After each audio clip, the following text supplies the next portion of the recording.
जो देश के कोने कोने में दलितों, पिछड़ों, आदिवासी, अति पिछड़ों की लड़ाई लड़ता है। और एक शायर ने कहा है कि लब पे आती है दुआ बन के तमन्ना मेरी, जिंदगी शम्मा की सूरत हो खुदाया मेरी, हो मेरा काम गरीबों की हिमायत करना, दर्दमंदों से, ज़ईफों से मोहब्बत करना।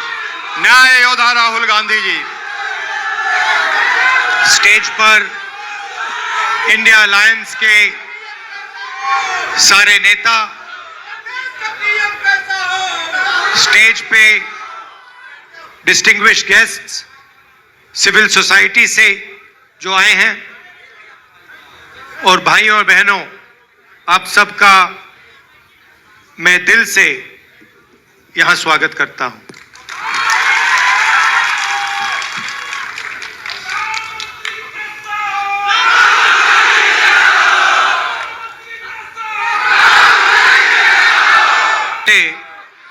हमने बिहार में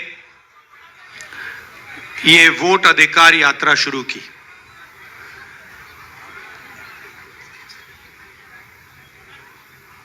ये काफी लंबी कहानी है, क्योंकि कुछ सालों से हमें शक हो रहा था और पूरे देश को शक हो रहा था कि इलेक्शन के सिस्टम में कोई ना कोई गड़बड़ है। लोग कहते थे, ईवीएम की बात होती थी,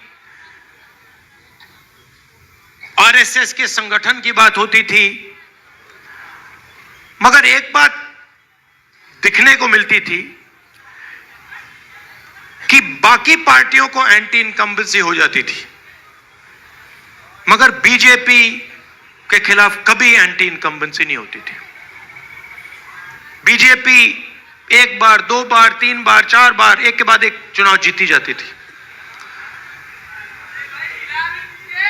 तो अजीब सा लगता था, मगर हम खुलकर नहीं कह सकते थे क्योंकि सबूत नहीं था। महाराष्ट्र में हमें सबूत मिला। सबूत क्या था? लोकसभा का चुनाव हमारा गठबंधन जीतता है, स्वीप करता है। 4 महीने बाद उसी प्रदेश में, उसी महाराष्ट्र में वही पार्टियां लड़ती हैं। हमारा गठबंधन बीजेपी के गठबंधन के खिलाफ लड़ता है। हमारे गठबंधन का एक भी वोट कम नहीं होता। जितने हमें लोकसभा में मिले उतने हमें विधानसभा में मिले, मगर बीजेपी का वोट बढ़ जाता है। अजीब सी बात है। हमने देखा, पता लगाया, लोकसभा के बाद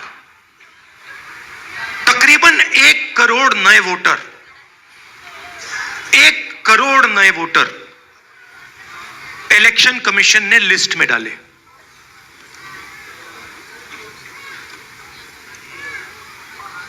$45 लाख लिस्ट में, और बाकी वोटिंग बढ़ी। सारे के सारे जो वोटर, नए वोटर थे, सारे के सारों ने बीजेपी को वोट दिया। और जहां भी नए वोटरों ने बीजेपी को वोट दिया, वहां बीजेपी ने चुनाव जीता। हम गए इलेक्शन कमीशन से, हमने पूछा, बताइए कौन है ये लोग? ये नए वोटर जो हैं, ये टर्नआउट जो बड़ा है, ये कौन है? हमें इनके नाम दीजिए, वोटर लिस्ट दीजिए। कहते नहीं देंगे। फिर हमने उनसे कहा, देखिए इतना वोट पड़ा है, इतना टर्नआउट बढ़ा है, 5:30 बजे के बाद इतने वोट गिरे हैं, हमें आप कैमरा दिखाइए, वीडियो कैमरा दिखाइए, वीडियो फीड दिखाइए। कहते नहीं, हम नहीं दिखाएंगे। फिर क्या करते हैं? कानून बदल देते हैं और 45 दिन के अंदर वीडियो फीड को डिस्ट्रॉय कर देते हैं।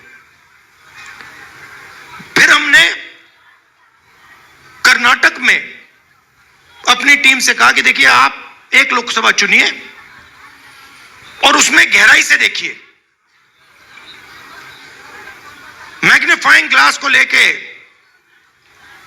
हर पेज को देखिए और बताइए यहां पे हुआ क्या। इलेक्शन कमीशन हमें इलेक्ट्रॉनिक वोटर लिस्ट नहीं देती, तो 8-10 फुट ऊंची बोरी कागजों की, 200-300 किलो की, हमारे 40 लड़कों ने 4 महीने 16 घंटे काम किया।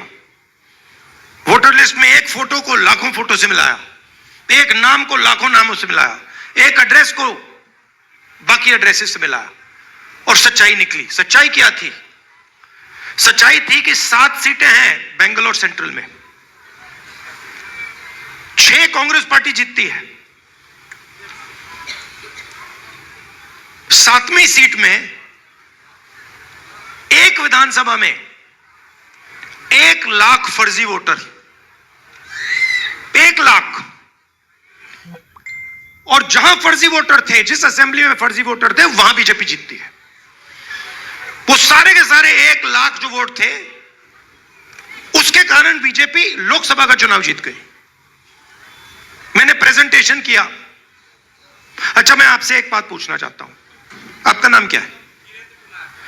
कुमार जी, अगर मैंने आपसे कहा कि आप चोर हो और अगर आपने चोरी नहीं की तो आप क्या करोगे?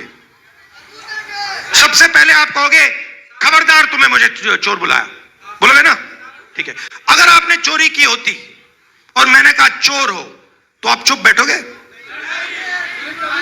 क्यों नहीं बैठेगा? अगर चोरी की है और मैं कहूंगा चोरी की है, बिल्कुल चुप हो जाएगा, एक शब्द नहीं बोलेगा। अगर मैं आरोप लगा रहा हूं प्रधानमंत्री पे हर रोज कि तुम वोट चोर हो, प्रधानमंत्री चुप क्यों है? प्रधानमंत्री एक शब्द क्यों नहीं बोल रहा? क्योंकि प्रधानमंत्री वोट चोर है और वो जानता है कि हमने उसको पकड़ लिया है।